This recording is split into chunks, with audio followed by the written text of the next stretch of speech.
welcome back to our latest episode of the Growth Playbook with myself, Kim Clark, and my dad, Alan Beaulieu. Today we're going to be playing a little bit like the game Risk, or Dad, I think how you mentioned it, looking at the players on the chessboard. There's been some activities, some conversations, and specifically today we're focusing on the recent summit in China, between China and the U.S. And then some other conversations that are being had across the globe too that will have direct impact on us here in the United States. So looking forward to diving into and shedding the light on this subject for our listeners. Thanks, Kim. I remember the game of Risk. We played a lot of games. It's a, it's a very fun game. And if it, we're looking at a different version now, but It's slightly uh, bigger and more real. yes, exactly so. Let's start with some of the pieces that have moved recently, and some of this goes back to the war in Iran, and some of it's just political changes going on. Then we'll go to the summit, and then we'll spring out from there if that's okay with you. What caught my attention a couple weeks back was that Japan and South Korea, and I think the Philippines too, although I may be wrong on that, have really increased their defense spending quite a bit.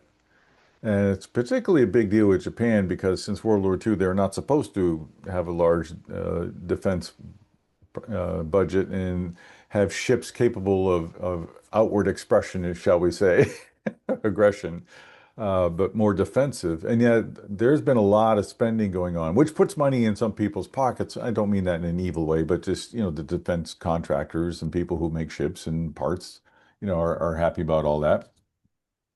But what they've been doing is Japan's prime minister has met with the president of South Korea. That was like I saw that and I went, oh man, that's unusual because of World War II. There's been this animosity that's existed for decades.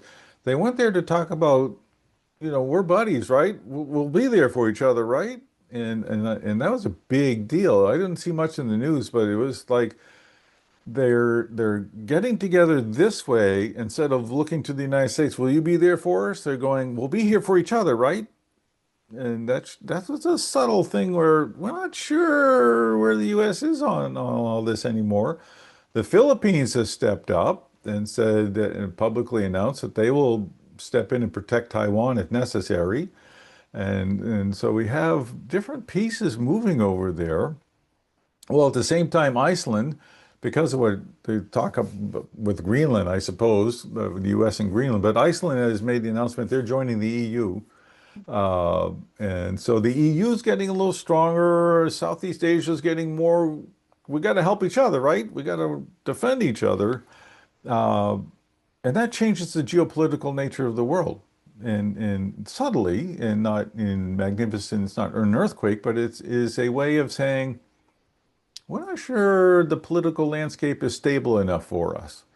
That creates economic uncertainty, which can have, and while the Strait of Hormuz stuff is going on, economic problems in Southeast Asia are there anyway. China's having some economic problems. So all of that is like, and then it's settling. In that unsettled world, your clients and mine have to figure out what does that mean? Okay, so it's to me, that uncertainty requires numbers, strength, vision, and plan B, plan C in case bad things happen. Now let's talk about a bad thing that could happen. And I was surprised by this when I read about it, and I think most people know about it, but just in case, we'll cover it at the summit, which was very cordial, very formal, very first rate in many, many ways. Xi Jinping made a couple comments about Taiwan, and he was saying that Taiwan is a focal point for them, and that he warned that Taiwan could lead to clashes, and he mentioned the Thucydides trap, which is when a rising power threatens a existing global power, and the result is often war. And he's kind of using, and he said Taiwan and that trap in the same context where uh, yeah, that could be a trigger point. Now, I don't know how long it's been since we talked about Taiwan, but that's extremely important island nation for semiconductor chips for us and for a good part of the world. So is South Korea, for that matter. Uh, so if there's a tripwire out there, it may be Taiwan, because China has even recently said, we want them back. We're willing to do this peacefully, but we want them back. That's ours. Hmm. So even since the revolution, there's still this, that's ours. And there's a non-traditionalist running for office in Taiwan that says, and I will take you back. I will take us back to China. And so as all this is going on, the hair on the back of my neck goes up and go, wow, are we watching the unfolding of something that's going to happen around the Great Depression scenario that's going to really unsettle the world? Hmm. And the ramifications of that are many. Uh, but it is something I think people need to keep an eye on because it will happen slowly till it happens all of a sudden. So you have to pay attention to watch it happening slowly and have plans. Like if you could have seen COVID coming, if Hmm. you could have seen the war in Iran coming, what would you have done? I think those are good examples. How would you have prepared for both of those? And that'll depend on the service you're providing or the industry you're in, but how would you have prepared for the war in Iran? How would you have prepared if you knew the war in Ukraine was going to start when it did, if that disrupted you? And if you're doing business in the Middle East, if it's disrupted, what are you going to do? And put that plan in writing on the shelf so that you don't have to meet and start thinking about it. You pull it off the shelf and you enact the plan. I'll guarantee you one thing it means is that you need more cash than you currently do. Hmm. Question for you. I was talking with someone recently, and they were mentioning to me that I think they said it, and please correct me if I'm wrong, and I'm remembering this incorrectly. China and Russia just agreed to a deal for some trade, but their exchange is in gold, not in regular currency. They've agreed to doing it in gold, and then Iran with another country agreeing on some sort of agreement, but the exchange being in Bitcoin instead of a normal currency as well. Have you read anything on those?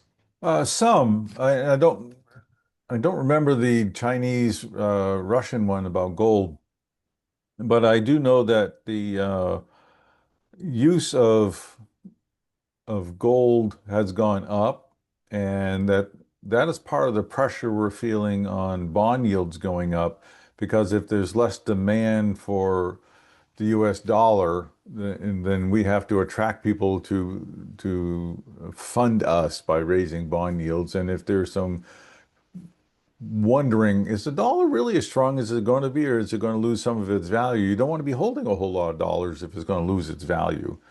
So those nations are trying to make a statement, and that maybe you don't need, especially Bitcoin, you don't need SWIFT, which is our international means of settlement and transfer. Maybe SWIFT isn't the answer. We can do Bitcoins real fast. We can do it on our phone. Uh, Maybe the Chinese Russian thing are saying we're going to deal with something much more stable than currency, fiat currency, which is based on good faith only. We're going to use some real value because our currency, Russians, rubles especially, aren't worth very much. So maybe we need to do this in gold, but at the same time, it's a statement of we're dealing in real value here because the currencies of the world, who knows what's going to happen. It, I do know that non-monetary gold shipments out of the United States in January and February were at record high levels, and they drove exports up sharply, which means people were buying gold not for monetary purposes for settling debts, but to use an industry, which is a small portion, and a large amount was just as a reserve. I want to preserve my wealth, so I'm going to buy gold from the United States. So the currency came into our country, dollars came into our country or foreign currency, and we shipped a whole bunch of gold out. And that was a statement of I'm feeling insecure. I need something I can hold on to that will be of value if everything starts going wrong. It's a subtle subtle message. Now, we're still the largest holder of gold in the world. I mean, it's not even close. But if the rest of the world is beginning to say, we're getting nervous, that's not a good sign. That's never a good sign for an economy when people are getting nervous, because then they start thinking self-protective and what's good for me as opposed to how do we all get along and make this work. Hmm. All right, so what are some major takeaways for our business owner folks listening in? Buy helmets made of gold. Yeah, I thought it was Tito's, but helmet work. Tito's works too. I think the major takeaways of are don't be focused on the United States. In the US, we have a very large tendency to focus on the US and made in USA and all the rest of that, but the rest of the world does impact our economy. If the second largest economy on the planet, which is China, all of a sudden goes into a significant downturn because of AI, because of retaliations, because of war, whatever it happens to be, that will impact us. So keep your eyes on the horizon and have those plans for if we get impacted, what do I do? I think that's takeaway number one.